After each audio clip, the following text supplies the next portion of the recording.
Podcast 11 Akuntansi 2 yang terdiri dari saya sendiri, Ferencia Buyung, dan bersama dengan teman-teman saya ada Reza Satria Nainggolan, Vinanda, Patricia Desliana, Jeffrey, dan Cindy Natali. Materi yang akan kami bahas yaitu tentang aborsi. Langsung saja kita masuk ke materinya. Nah, kali ini saya akan menjelaskan pengertian apa itu aborsi. Pengertian aborsi menurut hukum adalah tindakan menghentikan kehamilan atau mematikan janin sebelum waktu kelahiran tanpa melihat usia kandungannya. Aborsi berasal dari bahasa Latin yaitu abortio, yang berarti pengeluaran janin dan mengakhiri kehidupan janin sebelum berumur 20 hingga 28 minggu. Dengan istilah yang lebih mudah, aborsi merupakan pengguguran kandungan apabila sangat penting dan terpaksa, maka aborsi hanya dapat dilakukan 1. Sebelum kehamilan berumur 6 minggu, dihitung dari hari pertama haid terakhir. Yang kedua, oleh tenaga kesehatan yang memiliki keterampilan dan kewenangan yang memiliki sertifikat yang ditetapkan oleh menteri. Yang ketiga, dengan mempersetujukan ibu hamil yang bersangkutan. Jadi harus disetujukan oleh ibu hamil tersebut.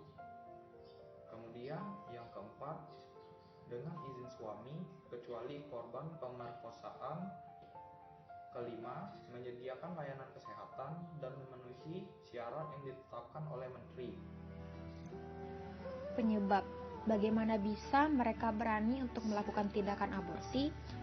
Yang pastinya jawaban yang pertama adalah melakukannya di luar nikah. Kalau sudah membahas hal di luar nikah, tentu saja karena nafsu. Jika sudah membahas nafsu, kita semua pasti tahu dan mengerti. Yang kedua, karena belum cukup umur, belum cukup dewasa untuk memikirkan bagaimana ke depannya untuk mengurus dan mendapatkan pekerjaan yang layak agar dapat memenuhi kebutuhan pokok bayi. Yang ketiga, kebutuhan pokok belum terpenuhi. Sama seperti yang tadi, belum mendapatkan pekerjaan yang layak untuk memenuhi kebutuhan bayi. Dan yang keempat, pergaulan. Sederhananya, pergaulan yang buruk dapat mempengaruhi kembali ke diri kita sendiri. Dan akibatnya, pergaulan itulah yang merusak masa depan kita. Nah, teman-teman, kira-kira hukuman apa sih yang diterapkan oleh pemerintah terkait tindakan aborsi ini? Nah, menurut pasal 194 Undang-Undang Kesehatan yang mengatakan, jika setiap orang melakukan tindakan aborsi yang tidak sesuai sebagaimana dimaksud pada pasal 75 ayat 2, maka akan dikenakan sanksi pidana penjara paling lama 10 tahun dan akan dikenakan denda paling besar 1 miliar. Nah, sekarang kita akan lihat bagaimana sudut pandang Gereja Katolik dalam menanggapi tindakan aborsi ini. Nah, dalam ensiklik Evangelium Vitae pada tanggal 25 Maret tahun 1995, Paus Yohanes mengatakan atau menegaskan bahwa tindakan aborsi ini sendiri termasuk ke dalam jenis dosa melanggar kehidupan. Karena seperti yang kita pahami, pengertian aborsi ini kan yaitu tindakan mengakhiri kehamilan atau dengan arti lain mengakhiri kehidupan calon bayi. Nah, Paus Yohanes pun mengutip ayat Alkitab itu dari kitab Ulangan bab 30 ayat 19-20 yang mengatakan seperti ini. Pilihlah kehidupan supaya engkau hidup, baik engkau maupun keturunanmu, dengan memuji dan memuliakan Tuhan Allahmu, mendengarkan suaranya dan berpaut kepadanya. Nah, itu Paus Yohanes mengutip dari ayat itu untuk mengingatkan kita terkait tindakan aborsi ini. Nah, namun ada jenis aborsi yang dimaklumi oleh Paus atau Paus Yohanes atau Gereja Katolik dan juga pemerintah.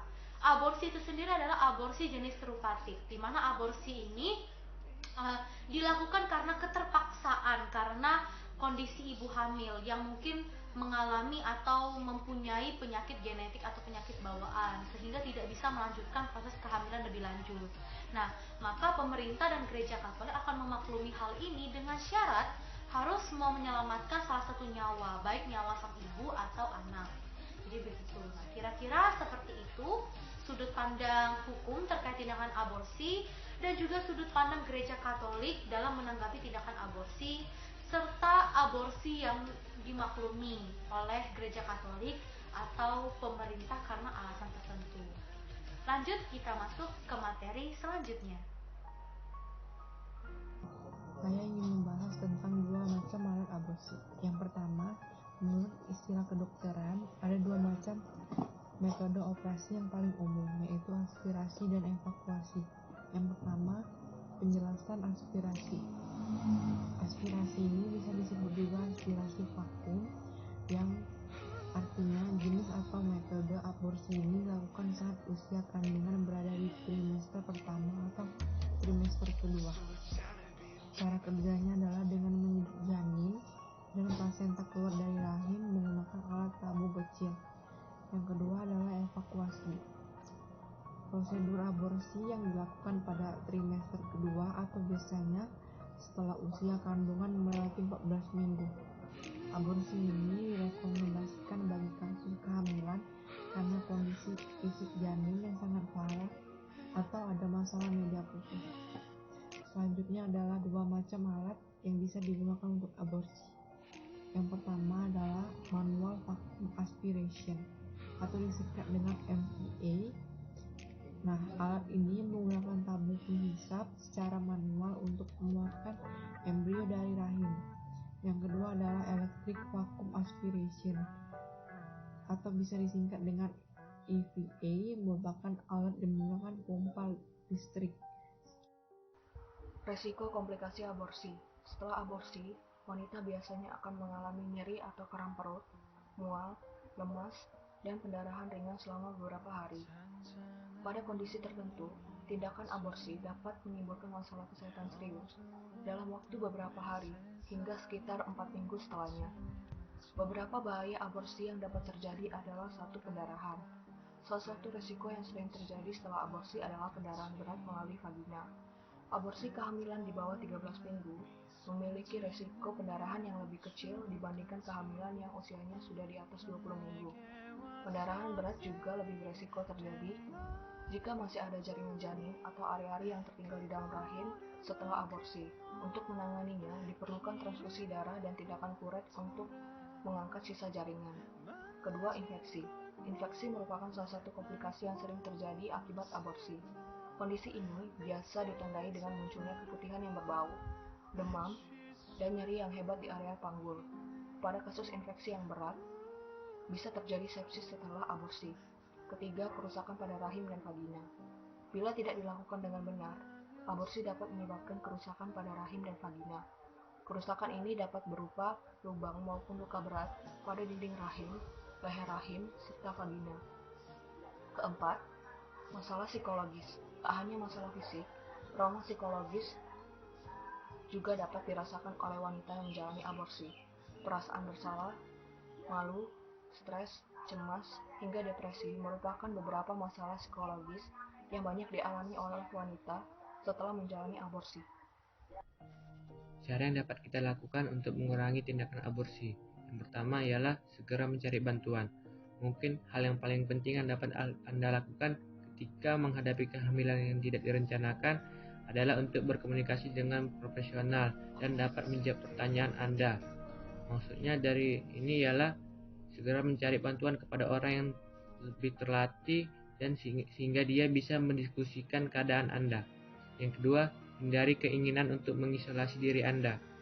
Jika Anda mengalami kehamilan yang tidak direncanakan, Anda mungkin memiliki kecenderungan untuk menarik diri dari orang lain, supaya hal itu sebuah rahasia untuk diri Anda, dan menghadapi masalah ini sendirian membuat Anda sedikit gelisah. Meskipun ini sangat sulit, cobalah untuk mencari dukungan pada keluarga, sahabat, dan teman terdekat kalian. Karena sedikit saja dukungan dari mereka bisa membuat Anda menjadi tenang. Yang ketiga ialah hindari tekanan. Hindari orang-orang yang menekan Anda untuk melakukan apa yang mereka pikir terbaik untuk Anda. Jika di dunia ini sudah mulai banyak yang melakukan kampanye untuk melindungi hewan, bahkan hewan langka sekalipun, maka itu adalah suatu kondisi yang sangat ironi. Manusia berani melakukan hal yang lebih keji sesama manusia, yang derajatnya lebih tinggi dari hewan, melakukan tindakan aborsi yang membunuh sesama manusia.